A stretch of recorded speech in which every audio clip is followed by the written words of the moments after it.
아버지, 오늘도 저희들을 주님의 전에 불러주시고 거룩한 주님을 마음과 정성을 다해 주님께 예배드릴 수 있게 해주시며 감사드립니다. 지난 한 주간도 늘 저희들을 사랑으로 보호하여 주시고 은혜 가운데 머물 수 있도록 인도하시며 감사드립니다. 저희들이 매일 만나는 순간마다 하나님이 기뻐하시는 삶을 살 수 있도록 생각과 말과 행동들을 중화하여 주시고 주님의 자녀로 든든히 서갈 수 있도록 늘 함께하여 주시옵소서. 주님, 저희에게 새로운 한 해를 허락해 주시며 진심으로 감사드립니다. 우리의 계획과 기대보다 먼저 우리의 길을 앞서 준비하고 계신 주님의 뜻을 신뢰하며 담대히 나아가게 하시고 우리의 삶이 때론 힘들고 고난이 닥칠지라도 주님의 손에 모든 것 맡기며 순종하며 나아가게 하옵소서. 새 일을 행하실 하나님을 기대합니다. 주님, 저희 사랑하는 교회를 위해 기도드립니다. 주님께서 세우신 교회가 친절과 긍휼이 넘치며 성령 충만으로 하나님의 마음을 품는 귀한 공동체가 되게 하시고 예배와 말씀, 사랑과 섬김 위에 더욱 든든히 서게 하여 주시옵소서. 특별히 교회에 허락하신 문화센터를 위해 기도드립니다. 문화센터를 통해 지역과 이웃에게 열려있는 축복의 통로가 되게 하시고 만나는 모든 이들이 교회의 따뜻함과 주님의 사랑을 경험하게 하여 주시옵소서. 수고하시고 섬기는 모든 손길 위에 주님 위로해 주시고 헌신을 통해 기쁨이 넘쳐나며 은혜가 가득 임하는 삶이 되게 하여 주시옵소서. 하나님, 일생활 속에서 살아가는 우리 성도님들의 삶을 기억하여 주시옵소서.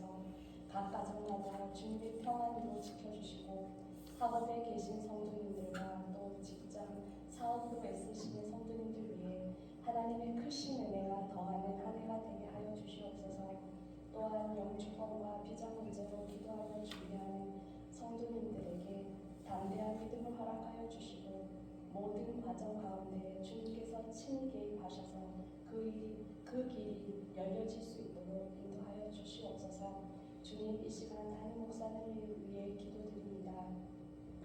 영육간에 강건함을 주시고 말씀을 준비하실 때마다 성령의 충만함으로 더딥혀 주시며 목회의 모든 여정마다 지치지 않게 하시고 기쁨과 확신으로 교회를 이끌어가며 하나님의 뜻을 이루시도록 늘 인도하여 주옵소서. 또한 예배와 교회를 위해 보이지 않는 곳에서 섬기는 모든 성도님들의 손길을 기억하여 주옵소서. 그들의 수고를 주님께서 기억하여 주시고 삶 속에 찾아와 주셔서 은혜와 놀라운 하나님의 축복을 경험하는 삶이 되게 하여 주옵소서. 지금은 예배 시작하는 시간입니다. 마치는 시간까지 오직 주님만 기쁘시게 받는 귀한 예배가 되게 하여 주시옵소서. 이 모든 말씀을 우리 삶의 주인이 되시는 예수 그리스도의 이름으로 기도드렸습니다. 아멘.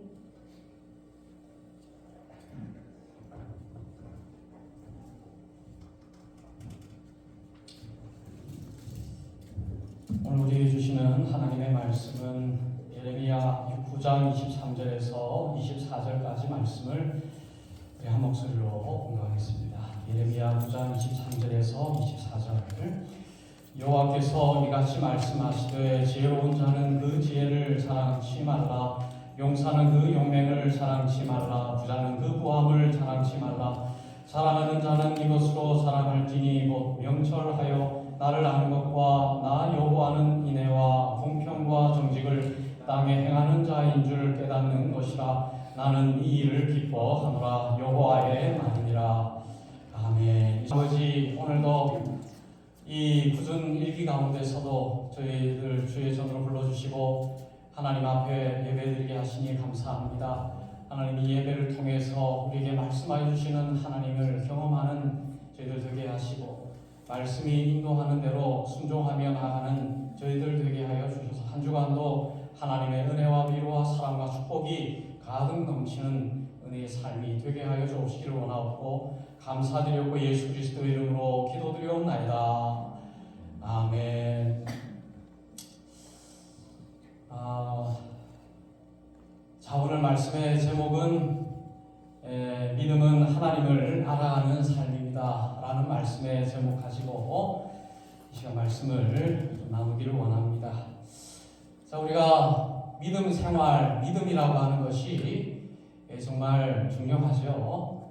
그래서 믿음이 뭐냐, 믿음의 삶이라고 하는 것이 뭐냐라는 것을 우리가 늘 질문해야 하는 것입니다. 그래서 많은 사람들이 가지고 있는 이 믿음에 대한 생각은 우리가 성경에서 말하는 믿음과 다를 때가 종종 있어요. 그래서 믿음 좋은 삶이라고 하는 것은 이 세상에서 형통하게 사는 것이다. 건강하게 살고 별일 없이 살고 무탈하게 살고 또 하는 모든 사업이 잘 되고 번창하고 자녀들 또 잘 자라고 좋은 대학 가서 좋은 직장 가지고 결혼 잘 되고 또 천수를 누리다가 이렇게 죽는 것, 그것이 믿음 생활이다라고 생각하는 그런 경우가 없지는 않는 것 같아요. 그런데 성경에서 말하는 믿음이라고 하는 것은 좀 다르죠. 성경에서 말하는 믿음은 우리가 무엇인가를 얻거나 무엇인가를 획득하는 것이 아니고 오늘 말씀의 제목처럼 하나님을 알아가는 삶이다라고 성경 우리에게 말씀하고 있는 것이죠. 그래서 믿음이라고 하는 단어를 하나님을 알아가는 것이라고 하는 말로 바꾸어서 생각하면은 믿음에 대해서 우리가 이해하기가 굉장히 쉬울 것입니다. 그래서 오늘 우리가 봉독했던 말씀도 이와 같은 내용을 가지고 있는 것이에요. 오늘 우리가 봉독했던 말씀 다시 한번 봉독하겠습니다. 자, 우리 다시 한번 23절, 24절 시작. 여호와께서 이같이 말씀하시되 지혜로운 자는 그 지혜를 자랑치 말라. 용사는 그 용맹을 자랑치 말라. 부자는 그 부함을 자랑치 말라. 사랑하는 자는 이것으로 사랑할지니 곧 명철하여 나를 아는 것과 나 여호와는 인애와 공평과 정직을 땅에 행하는 자인 줄 깨닫는 것이라. 나는 이 일을 기뻐하노라. 여호와의 말이니라. 여기에 나와 있는 말씀 가운데 나를 아는 것이라고 하는 단어가 있죠. 24절 중반절에 나를 아는 것과 이어서 나를 깨닫는 것이라고 하는 말. 그러니까 우리가 이제 믿음이라고 하는 것, 믿음의 생활, 복된 생활이라고 하는 것은 지혜를 자랑하는 것이 아니고, 지혜가 아니고, 또 용맹이 아니고, 부함이 아니다. 이것은 세상 사람들이 생각하는 것이다라는 것이죠. 성공의 기준이라는 거예요. 이러한 것들이 우리의 믿음의 기준이 되어서는 안 됩니다. 여러분 절대로 그렇게 생각하시면 안 돼요. 세상에서 출세하고 세상에서 잘되고 세상에서 형통하고 여러분 그것이 우리에게 믿음의 삶이다, 성공이다, 믿음의 대가다 그렇게 생각하면 그것은 기복신앙인 거예요. 하나님 잘 믿었더니 하나님 이렇게 좋은 집 사게 해주셨어요. 하나님 앞에 예배 안 빠지고 성경 잘 읽고 기도 하루에 몇 시간 하고 이렇게 했더니 하나님께서 자녀들 이렇게 좋은 대학 가게 해주고 잘 되게 해주고 그게 100% 기복신앙이에요. 여러분 우리가 우리의 신앙이 그렇게 단편적인 신앙이 아닙니다. 그런 유치한 신앙이라면 여러분 믿음 생활할 필요조차가 없는 거예요. 그렇게 믿음이 단순하다면 우리가 성경을 읽을 이유도 없고 우리가 고난 받을 이유도 없잖아요. 여러분 오늘 믿음의 기준 너무 정확하게 우리에게 말씀하고 있는 거예요. 믿음이 뭐냐? 하나님을 아는 것이다. 나를 아는 것이다. 나를 알아가는 삶이 바로 믿음이요 믿음의 삶이다. 그렇게 말씀하고 있죠. 나를 깨닫는 것이다. 여러분 그러니까 하나님께서 우리에게 질문하시죠. 너는 과연 얼마를 가지고 있느냐? 넌 얼마나 좋은 대학을 나왔느냐? 넌 얼마나 좋은 집에 살고 있느냐? 너 얼마나 출세했느냐? 넌 얼마나 많은 지혜가 있느냐? 하나님이 우리에게 질문하시는 질문은 그런 질문이 아니에요. 무슨 질문입니까? 너는 나를 얼마나 알고 있느냐? 너는 과연 나를 누구라고 생각하느냐? 우리 예수님께서 제자들에게 하신 질문이죠. 베드로에게 말씀하시다니 너는 나를 누구라고 생각하느냐? 그것이 바로 하나님께서 우리에게 알기를 원하시는 질문이다라는 것입니다. 우리 예수님의 말씀 요한복음 17장 3절 말씀 이런 말씀이 있어요. 영생은 곧 유일하신 참 하나님과 그가 보내신 자 예수 그리스도를 아는 것이니라. 영생은 뭐라 그랬습니까? 예수 그리스도를 아는 것이다. 여러분 영생이 뭡니까? 영원한 생명, 영원히 사는 것이 영생이죠. 영생이라고 하는 것을 우리가 생각하면 천국 가는 것이죠. 죽어서 천국 가는 것, 영원히 사는 것, 그게 영생이죠. 그렇게 생각합니다. 그런데 성경은 그것이 영생이라고 말하지 않아요. 뭐라고 합니까? 예수 그리스도를 아는 것이다. 죽어서 가는 곳이 영생이 아니고 천국이 아니고 예수님을 아는 것이다. 여러분, 천국은 장소의 개념이 아니에요. 영생은 장소의 개념이 아닙니다. 영생은 하나님을 아는 하나님과의 관계의 개념이라는 거예요. 그래서 우리가 하나님을 아는 삶 그 자체가 영생이라는 거예요. 우리가 얼마나 예배를 많이 드렸느냐, 우리가 얼마나 예수님을 오래 믿었느냐, 그것이 하나님을 믿는 믿음의 삶이 아니에요. 믿음의 깊이가 아닙니다. 우리의 믿음의 깊이는 내가 얼마나 하나님을 잘 알고 있느냐, 내가 얼마나 하나님의 마음을 알고 있느냐, 그것이 바로 믿음의 깊이를 측량할 수 있는 기준이 된다는 거예요. 그래서 성경에 보면 안다라고 하는 그런 단어가 헬라어에도 있고 히브리어에도 있습니다. 히브리어에 보면 이 안다라고 하는 단어가 야다라고 하는 단어예요. 야다, 안다라고 하는 단어의 뜻은 경험하다라는 의미를 가지고 있습니다. 나아가서 관계를 가지다, 때로는 깊이 깨닫는다라고 하는 의미를 가지는 거예요. 그러니까 우리가 이 안다라고 하는 것이 너무나 단편적이에요. 우리가 어떤 지식을 획득한다, 어떤 정보를 안다, 너무 거기에 국한되어 있습니다. 그런데 성경은 안다라고 하는 뜻이 그 정도에서 머무르는 것이 아니라 관계를 맺는다라고 하는 의미가 있어요. 그래서 오늘 우리가 정말 하나님을 안다라고 했을 때에 그것이 하나님에 대한 지식을 단편적으로 안다라고 하는 것으로 머무른다면 우리는 그 안다라고 하는 뜻을 정확히 알지 모르는 거예요.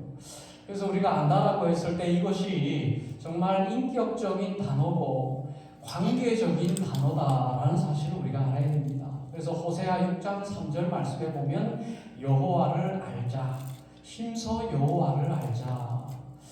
무슨 말씀입니까? 성경을 많이 공부하자 그 뜻입니까? 아니죠. 하나님과 교제하자, 하나님을 알자 라고 하는 거예요. 하나님과 관계를 가지자라고 하는 것입니다. 그래서 우리가 관계없는 알면 알미 아니다. 성경의 지식을 많이 안다라는 것이 하나님을 아는 것이 절대 아닙니다. 성경을 백독을 해도 하나님을 안다라고 말할 수가 없는 거예요. 지식의 차원으로 머무르는 성경 백독은 아무런 의미가 없습니다. 하나님을 안다는 것은 하나님과 같이 살아간다라는 것입니다. 하나님을 겪는다. 여러분, 결혼 생활이 뭐예요? 결혼이라고 하는 것은 무슨 의미입니까? 같이 산다라는 뜻이죠. 같이 산다. 같이 산다는 것은 같이 경험한다는 거예요. 같이 생활한다는 것입니다. 같이 관계를 가진다는, 좋은 일이든 안 좋은 일이든 슬픈 일이든 기쁜 일이든 그 관계 속에서 같이 경험하는 것이 바로 결혼이잖아요. 결혼 생활이잖아요. 그러니까 하나님과의 신앙, 생활도 이 결혼과 동일합니다. 그래서 성경에 보면 아담이 하와를 알았다라는 말씀이 있습니다. 그것이 바로 결혼의 아주 핵심적인 단어인데 아담과 하와가 서로 알았다라는, 서로 관계를 가졌다는 거예요. 서로 같이 살았다라는 것이, 그것이 바로 야다의 의미입니다. 그래서 여러분, 히브리어에서 안다, 우리가 여호와를 안다, 하나님을 안다라는 것은 지식의 차원을 뛰어넘어서 하나님과 함께 살아간다라는 것입니다. 근데 헬라어에 보면 이 안다라고 하는 단어가 기노스코라고 하는 단어예요. 기노스코 비슷합니다. 점점 알아가다라고 하는 뜻을 가지고 있어요. 경험을 통해서 깨닫는다라는 의미가 있습니다. 그러니까 기노스코라고 하는 헬라어의 안다라고 하는 뜻의 의미는 이제 알아나가는 거예요. 한 번 깨닫는 것이 아니라 계속 깊어지는 알미라는 거예요. 깊어지는 알. 살면서 평생을 알아나가는 관계, 그것이 바로 헬라어의 기노스코라고 하는 단어의 의미다라고 하는 말씀입니다. 그러니까 여러분, 믿음 생활이라고 하는 것이, 믿음이라고 하는 것이 여러분 깨달음이 있어요. 한순간 깨닫는 것도 있습니다. 하나님의 뜻을 깨닫는 것도 있습니다. 그러나 깨닫는 그 순간 완성되는 게 아니에요. 완성되는 게 아니에요. 죽는 그날까지 계속 알아나가는 것입니다. 하나님에 대해서 점점 깊어지는 거예요. 매일매일 그게 바로 성숙해지는 거예요. 성화라고 하는 뜻이 있는 것입니다. 여러분, 우리가 사람을 안다라고 했을 때에 그 사람을 만났다, 그 사람이 누군지 보았다라고 해서 그 사람을 알 수 있습니까? 절대 모르죠. 한 해, 두 해, 평생을 만나가면서 그 사람을 계속 알아나가는 것입니다. 그래야 그 사람을 보다 정확하게 알 수 있는 거예요. 여러분, 한 사람도 알기가 쉽지가 않습니다. 그런데 우리를 창조하신 영원하신 전능하신 하나님을 우리가 한순간 안다, 깨닫는다, 있을 수가 없는 일이죠. 그 정도로 우리의 지혜가 대단한 존재가 아니잖아요. 그러므로 우리는 매일매일의 삶을 통해서 하나님을 알아나가는 것이죠. 그래서 믿음은 과정이다라고 말할 수가 있는 거예요. 그래서 믿음은 한순간 완결되지 않습니다. 한순간 완성되지 않습니다. 내가 방언을 받았다고 해서, 내가 예언을 한다고 해서, 내가 병을 고치고 내가 귀신을 쫓아낸다라고 해서, 대단한 능력을 경험한다고 해서 내 믿음이 완성됐다라고 말할 수 있습니까? 없죠. 여러분, 성경에 보면 아브라함의 삶을 보면 우리가 잘 알 수 있잖아요. 여러분, 아브라함이 믿음의 조상이라고 우리가 불리지만은 여러분, 아브라함처럼 미숙한 사람이 없었습니다. 정말 연약한 모습들 그대로 성경에 보여주잖아요. 자기가 바로로부터 죽음을 당하지 않기 위해서 사랑하는 아내 사라를 바로에게 그냥 주잖아요. 그렇지 않습니까? 정말 그의 인생을 보면 연약한 모습의 여정이었다라고 말할 수가 있습니다. 그런데 결국에 하나님은 이 아브라함을 통해서 믿음의 조상이다라고 인정을 하는 것이죠. 그 이유는 아브라함이 하나님을 만난 그 순간 믿음이 완성되는 것이 아니라 가나안 땅을 향해서 나아가는 그 삶의 여정을 통해서 하나님을 알아나아갔기 때문에, 그리고 그의 삶이 끝나는 순간까지도 그는 여전히 하나님을 알아나아가는 삶을 살게 되었다. 그래서 그는 하나님을 지식의 차원에서가 아니라 그의 삶의 모든 영역 속에서 하나님을 깨닫게 되는 거예요. 경험하게 되는 것입니다. 그래서 여러분, 우리가 신앙을 너무 조급하게 생각해서는 안 됩니다. 여러분, 한순간 믿음이 확 자라면 좋지만 그렇게 믿음이 자랄 수가 없어요. 그렇지 않습니까? 우리가 공부를 하더라도 수학을 하더라도 과학을 하더라도 여러분 한순간 그 다 깨닫습니까? 절대 깨달을 수 없죠. 초등학생이 고등학교 수학을 깨달을 수 있겠습니까? 절대 안 되죠. 다 시간이 필요하고 과정이 필요하죠. 천천히 알아나갈 수밖에. 여러분 우리 믿음은 더 복잡한 것이고 더 어려운 것인데 그러므로 우리의 믿음은 끊임없는 성장이 필요한 것이고 과정이 필요한 것이다. 그리고 중요한 것은 믿음은 고난을 통해서 더욱더 깊어진다라는 거예요. 여러분 고난이 없는 믿음은 존재할 수가 없습니다.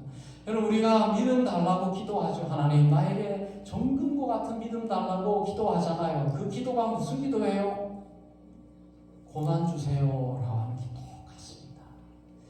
그러니까 여러분 우리가 정말 좋은 믿음 갖기 위해서는 고난을 만나야 돼요. 여러분 바울이 믿음 좋은 사람이죠. 바울이 어떻게 믿음 좋은 사람이 되었습니까? 고난을 통해서 그는 좋은 믿음을 갖게 됩니다. 아브라함이 어떻게 믿음 좋은 아브라함이 되었습니까?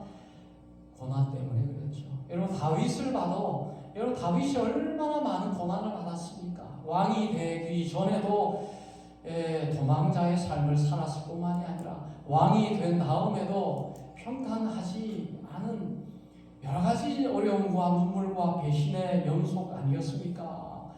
그러니까 이 다윗의 삶은 고난의 연속이었고 고난의 삶이었습니다. 근데 다윗은 고난의 삶을 통해서 하나님 앞에 이렇게 고백하잖아요. 여호와는 나의 목자시니 내가 부족함이 없습니다. 내가 부족함이 없다. 나에게 부족함이 없다. 얼마나 위대한 믿음이에요. 고난 속에서 정말 정금과 같은 그런 믿음을 갖게 된 것은 그의 고난 때문이었다라는 것을 알 수가 있는 것입니다. 그러니까 여러분 고난을 만났을 때에 여러분 절망하지 마시고 원망하지 마시고 도피하려고 하지 마시고 고난 앞에서 여러분 하나님께서는 여러분에게 감당할 수 있는 고난 밖에는 주지 않습니다. 감당 못할 고난 주지 않아요. 하나님께서 나에게 시험을 주시고 나에게 고난을 주셨을 때에 하나님께서 내가 이거 감당할 만하니까 주셨구나 라고 생각하면 틀림없습니다. 또 하나님께서는 고난 주셔서 우리에게 힘을 주십니다. 극복할 수 있는 능력을 이미 주셨고 또 주실 거예요. 그러니까 여러분 나에게 어려움이 있거나 나에게 부족함이 있거나 나의 환경이 참으로 어려운 순간순간들을 경험할 때에 여러분 외면하지 마시고 불평하지 마시고 그 고난을 통해서 여러분 나의 믿음이 이제는 성장할 때가 됐구나라고 생각하면 맞습니다. 정말 그것이 그러니까 여러분 고난이 정말 귀한 거예요. 고난보다 귀한 것은 없습니다. 고난을 통해서 우리는 우리의 믿음이 더욱더 깊어지는 거예요. 여러분 예수님의 그 십자가가 예수님의 상징이죠. 예수님의 그 십자가가 아니라면 예수님은 예수님일 수가 없죠. 예수님의 십자가 때문에 예수님은 우리의 구원자가 되시고 예수님의 그 십자가 때문에 하나님의 사랑이 증명되는 것이고 이 세상에 하나님의 사랑이 드러나는 것이죠. 그러니까 여러분 십자가라고 하는 고난은 정말 힘들고 어려운 것이지만 그것과는 비교할 수 없는 그 이후에 주어지는 그 믿음, 그 아름다운 그 부활의 기쁨은 우리가 비교할 수가 없는 것입니다. 그러니까 여러분 정말 고난 중에서도 여러분 보람을 느낄 수 있는 거예요. 서로 격려하고 여러분 주변에 어려움 당하고 있는 분들 많이 있을 거예요. 주변에 있는 분들 여러분 격려해야 합니다. 격려해서 이것이 하나님께서 더 성장하게 하시는 인격적으로 신앙적으로 여러 가지 모습 속에서 성장하게 하시는 하나님의 뜻이 있다라는 사실로 여러분 격려하시기를 바랍니다. 그래서 서로 위로하고 그래서 이 어려움들을 우리가 서로 기도하고 중보하고 극복할 수 있게 하는 것이 바로 교회의 아름다운 그런 특권입니다. 우리 교인들은 서로 격려하고 힘이 되고 서로 서로를 위해서 도와줄 수 있는 그런 얼마나 귀한 공동체인지 몰라요. 자, 그리고 여러분, 어려움 속에서 여러분 우리가 해야 할 것이 있어요. 그것은 기도를 멈추지 않는 것입니다. 그러니까 기도가 뭐냐? 어려움 속에서 하나님 감사합니다. 이 고난 주셔서 감사해요. 기뻐요. 이 고난 너무 좋아요. 그건 기도가 아닙니다. 그거는 고난이 아닌 거예요. 그 자체가. 고난은 정말 힘든 겁니다. 정말 찢어지는 것이고 아픈 것이고 정말 한숨이 날 수밖에 없는 것이고 그 상황 속에서 내가 나 괜찮아요. 기뻐요. 정신병자입니다. 안 되는 거예요. 그렇게 할 수도 없는. 어떻게 해야 됩니까? 하나님 앞에 계속 질문하는 것입니다. 하나님, 나에게 왜 이런 고난을 주셨습니까? 저는 이해가 안 되는데 하나님 나에게 왜 이런 어려움을 주셨는지 저는 도무지 알지를 못할 것 같아요. 그 기도가 성경에 나와 있는 내용들이 많이 있는데 여러분 잘 알고 있는 욥의 기도죠. 욥의 기도. 여러분 욥의 고난은 정말 유명한 고난입니다. 자식들 11명 다 죽어버리고 몸에 피부병으로 기와장으로 끓을 수밖에, 자신이 가지고 있는 모든 재산이 하루아침에 강도떼에게 다 탈취되고 아무것도 없고 모든 것 다 잃어버린 그 상황 속에서 하나님 괜찮습니다. 나는 든든합니다. 하나님만 바라보면 나는 아무 문제 없어요. 그런 기도를 했습니까? 아니죠. 하나님 앞에 어떻게 기도했습니까? 하나님, 나는 안 태어났어야 되는데, 어머니 뱃속에서 내가 그냥 죽었어야 되는데, 내가 햇빛을 보지 않았었어야 되는데, 그런 하나님 앞에 불경스러운 고백이 어디 있습니까? 하나님, 나를 왜 창조하셨나요? 나를 왜 태어나게 하셨나요? 나에게 왜 이런 어려움을 주셨나요? 내가 무엇을 잘못했습니까? 이런 질문을 하고 있습니다. 그러면서 하나님 앞에, 하나님, 저는 예배도 잘 드리고 나는 하나님 앞에 정말 부족함 없는 것으로 하나님 앞에 드렸는데 하나님 정말 하나님 공의로우신 하나님이십니까? 하나님 앞에 이런 불평을 하고 있는 거예요. 그러면 하나님이 뭐라고 하면서 화를 내셔야 되잖아요. 근데 하나님은 욥의 기도를 너무 좋아했습니다. 너무너무 사랑했어요. 하나님 앞에 불평하고 있는 욥의 기도를 하나님께서는 받으셨습니다. 왜 그렇습니까? 그 자체가 기도이기 때문에. 그 자체가 하나님 앞에 불평하는 그 자체가 기도예요. 근데 여러분 그것이 정말 좋은 기도라는 사실을 여러분 알아야 됩니다. 왜 그것이 좋은 기도입니까? 하나님과의 관계를 끊지 않았기 때문에 그래요. 하나님 앞에 원망한다라고 하는 것은 하나님 앞에 정말 불평한다라고 하는 그 자체가 기도예요. 관계를 끊지 않는 거예요. 그것이 정말 중요합니다. 이해가 안 되지만은 이해가 안 되는 그 삶 그 자체를 하나님 앞에 질문하고 있는 거예요. 정말 좋은 기도를 하고 있는 것입니다. 여러분 우리가 살다 보면 이해가 안 되는 일들이 너무 많습니다. 하나님 나에게 이런 왜 환경 주셨나요? 나에게 왜 이런저런 사람을 나에게 보내주셨나요? 하나님 나에게 왜 이런 어려움을 주셨습니까? 그 자체가 기도라는 거예요. 우리가 기도에 대해서 너무 이렇게 단편적인 생각을 가지고 있습니다. 기도는 굉장히 넓은 것이죠. 기도는 나의 삶을 하나님 앞에 그대로 보여주는 거예요. 하나님 앞에 토해놓으라 그러잖아요. 여러분 하나님 앞에 기도는 뭡니까? 하나님 앞에 모든 것을 토해놓는 거예요. 하나님 앞에 구역질을 해놓는 것이에요. 내 속에 있는 걸 다 토해놓으라고 그랬어요. 여러분 더러운 것이잖아요. 여러분 내가 토해놓은 것 내가 볼 수도 없는 거잖아요. 하나님은 그것을 토해놓으라고 그랬잖아요. 하나님은 우리의 모든 것 다 알고 계십니다. 그것조차도 하나님은 더러워하지 아니하시고 더 토에 놓기를 원하시는 거예요. 왜냐하면 그것 자체가 좋은 기도이기 때문에 그렇습니다. 그러므로 하나님과의 관계가 더 깊어질 수가 있는 것입니다. 여러분, 다윗도 마찬가지입니다. 여러분, 시편에 보면 다윗의 기도가 얼마나 구구절절히 하나님 앞에 원망의 기도가 많이 있는지요. 시편 13편 1절에 보면 여호와여 어느 때까지 기다리, 또 22편 1절에 어찌하여 나를 버리셨습니까? 이게 다윗은 하나님 앞에 하나님 어찌하여 나를 버렸습니까? 그 고백을 하는 거예요. 시편 73편 3절 말씀에 악인의 형통함을 어찌하여 참으십니까? 주변에 나를 죽이려고 나를 해하려고 하는 악인들이 더 형통하고 더 잘되고 너무너무 다윗은 너무 이해가 안 되는 거예요. 하나님, 악인의 형통함을 어떻게 내가 이해해야 하겠습니까?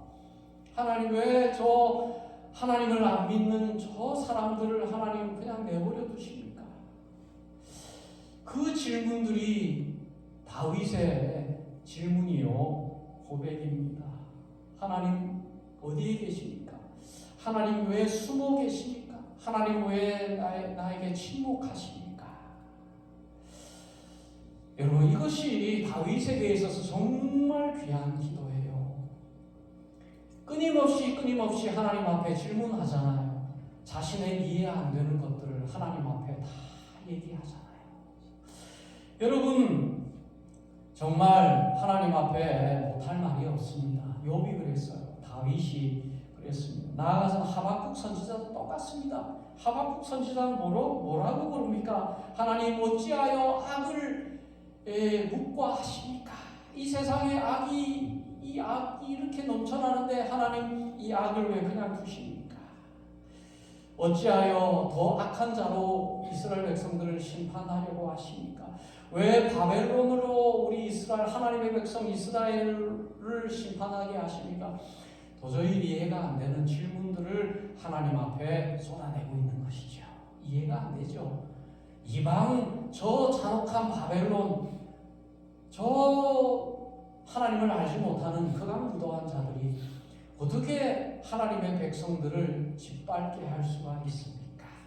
이 질문을 계속하고 있는 거예요. 그런데 여러분, 이 질문 앞에서 하박국은 도망가지 않습니다. 끊임없이 질문하고 결국에 이렇게 고백하죠. 비록 무화과 나무에 열매가 무성하죠. 쭉 얘기하면서 나는 여호와로 말미암아 즐거워하리라. 여러분, 하박국 선지자는 질문의 대답을 받지 못했습니다. 이해가 안 되는 상황은 여전히 유지가 됐어요. 그런데 하나님과의 관계는 깨지지 않았습니다. 내가 이해 안 되는 상황은 상황일지라도 하나님을 향한 그 믿음, 신뢰는 여전히 깨어지지 않았다는 거예요. 여러분, 믿음이라고 하는 것은 완벽함을 요구하는 것이 아니에요. 믿음이라고 하는 것은 어떤 상황 속에서도, 이해 안 되는 상황 속에서도 하나님을 신뢰하는 것입니다. 여러분, 십자가가 이해가 됩니까? 여러분, 예수님의 십자가가 이해가 됩니까? 예수님은 십자가에 달리셔서도 이해가 안 됐어요. 하나님 아버지여 어찌하여 나를 버리셨나이까? 십자가에 달리셔서 예수님 어찌하여 하나님 나를 버리십니까? 여러분, 이 십자가가 이해가 안 되는 거예요. 그런데 예수님은 그 십자가에서 내려오지 않았습니다. 이해가 안 되는 십자가에 매달리셔서 예수님은 어떻게 해요? 하나님을 신뢰합니다. 아버지의 원대로 하세요. 아버지의 뜻이 이루어지기를 원합니다. 결국에 다 이루어졌습니다. 나는 이해가 안 되지만, 나는 도저히 이것은 내 상식으로는 도저히 내가 이해할 수 없는 일이지만 하나님의 뜻으로 알고 저는 수용하겠습니다. 하나님의 뜻을 신뢰하겠습니다. 그것이 바로 여러분 십자가의 고백입니다. 우리가 완벽하게 이해가 안 돼도 신뢰하는 거예요. 나에게 필요하니까 주셨겠죠. 나에게 이러한 사람을 주신 것은 나에게 필요하니까 하나님 나에게 이런 사람을 만나게 해주셨죠. 나에게 이런 환경을 주신 것은 도무지 이해가 안 됩니다. 도무지 이해가 안 되는데 하나님께서 나에게 이러한 환경을 주신 것은 하나님께서 나에게 이루기를 원하시는 분명한 뜻이 있을 줄로 저는 믿습니다. 그것이 바로 믿음이에요. 믿음의 신뢰입니다. 근데 여러분, 우리는 믿음 생활하면 명쾌해지기를 바랍니다. 뭔가가 명확하게 드러나기를 원해요. 뭔가 나에게 이런 상황에 대해서 명확한 해답을 주기를 바랍니다. 그래서 기도원에 가기도 하고, 기도 잘하는 사람한테 가서 물어보기도 하고, 나에게 왜 이런 일이 생겼습니까? 어떻습니까? 뭔가 명확하게 알기를 원합니다. 네, 그렇게 알지 못할 때가 더 많아요. 나도 모르는 걸 남이 어떻게 얘기를 해주겠어요? 나도 모르는 걸 목사가 어떻게 명확하게 보여주겠습니까? 그렇잖아요. 모르는 게 당연하죠. 이해가 안 가는 게 당연하죠.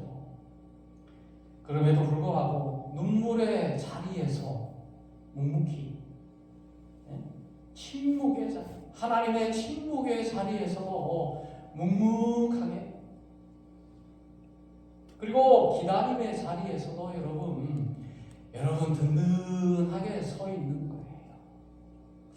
여러분, 우리가 기도하다 보면 응답이 안 될 때가 있습니다. 내가 원하는 방향대로 내가 원하는 그림이 그려져야 돼요. 교회를 하면은 막 부흥이 해가지고 막 넘쳐나야 그게 맞는 거고, 사업을 하면은 그냥 막 대단하게 일어나야 되고, 대학을 나오면 그냥 좋은 직장으로 가야 되고, 내가 원하는 것이 그냥 이루어져야 되고, 그게 맞잖아요. 그대로 됩니까? 될 리가 없죠. 안 됩니다. 왜 안 되겠습니까? 안 되는 것을 하나님 사용하시기 때문에 그래요. 잘 되면 교만해서 어떻게 됐겠습니까? 잘 되면 얼마나 교만하고 얼마나 타락했겠어요. 사랑하는 자에게는 고난을 주신다는, 사랑하는 자에게는 고난을 주신다. 버린 자에게는 형통을 주신다 그랬어요. 하나님, 왜서 하나님을 모르는 자가 저렇게 형통합니까? 저렇게 병도 안 생기고 저렇게 선수를 누리다가 죽을 때도 평안하게 저렇게 눈을 감습니까? 하나님 왜 그렇습니까? 하나님 믿는 사람은 뼈 빠지게 살다가 그냥 병으로 저렇게 죽거나 비참하게 죽는데 하나님 왜 그렇습니까? 하나님 뭐라고 대답하셨습니까? 저들은 내가 버렸기 때문이다. 여러분, 하나님께서 고난을 주시면 하나님 여러분 사랑하시기 때문이라는 사실을 아셔야 돼요. 여러분에게 연단을 주시는 것은 여러분을 사랑하셔서 여러분을 더 겸손하게 하시고, 여러분을 더 성숙하게 하시고, 여러분을 더 아름답게 만드시는 거예요. 여러분, 대장간에 가면 철을 연단하잖아요. 철을 뜨거운 불에 넣어가지고 두드려 패잖아요. 수백 번, 수천 번. 왜 그렇습니까?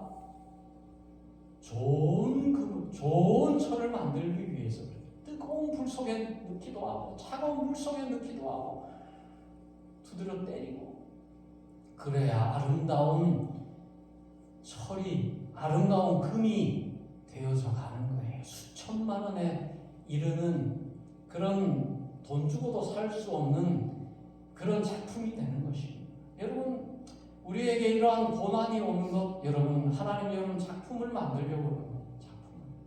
아무런 고난이 없이 평탄하게 살아간 사람들의 삶을 보세요. 다른 사람의 어려움을 모릅니다. 이해를 못해요. 그런 경우를 많이 볼 수 있습니다. 그러나 고난을, 불같은 시련을 통과한 사람의 삶을 보세요. 그의 모습을 보세요. 그의 말을 보세요. 그의 믿음을 보세요. 그의 인격을 보세요. 차원이 다릅니다. 성숙한, 정말 믿음의 성숙을 여러분 경험할 수가 있습니다.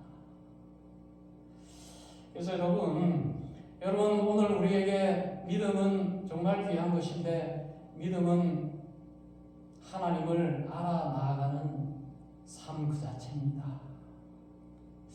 믿음은 우리의 어려움을 제거하는 능력이 아니에요. 믿음은 우리의 고난을 파하는 어떤 삶의 기술이 아닙니다. 믿음은 하루하루의 삶의 고단함 속에서, 어려움 속에서도 묵묵히 기도하면서 하나님의 말씀을 통해서 하나님을 알아나가는 삶, 그 삶을 흔들림 없이 살아가는 삶이다. 여러분, 우리가 하나님을 만나는 그 순간, 여러분, 믿음의 삶을 묵묵히 살아나가던 그 사람의 마지막의 모습은 아름다울 거예요. 모든 사람들이 그 삶을 인정하실 거예요. 그리고 영원한 천국문에 들어갈 때에 천국에서 정말 정금과도 같았던 삶을 살았던 여러분들을 맞아줄 겁니다. 하나님이 여러분들을 반겨주실 것입니다. 그것이 바로 우리의 믿음의 삶의 여정이다라는 사실을 여러분 꼭 기억하시는 저와 여러분들이 되실 수 있기를 주님의 이름으로 축원드립니다. 기도하겠습니다. 하나님 아버지, 오늘 우리에게 믿음을 주셔서 감사합니다. 이 믿음을 통해서 우리가 하나님을 알아나가는 삶을 묵묵히 살아나가는 말미암아 정말 믿음의 삶을 살아가는 저희들 되어질 수 있도록 하나님 역사하여 주옵소서. 예수 그리스도의 이름으로 기도드리옵나이다. 아멘. 자, 우리 찬양 거룩하신 하나님 우리 같이 찬양하겠습니다.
기도하겠습니다. 이제는 우리 구주 예수 그리스도의 구원의 은혜와 아버지 하나님의 지극하신 선하심과 성령 하나님의 교통하심이 믿음으로 하나님을 알아나가는 삶을 살기를 원하는 하나님의 백성들 머리 위에 이제로부터 영원토록 항상 함께 하시기를 축원하옵나이다. 아멘.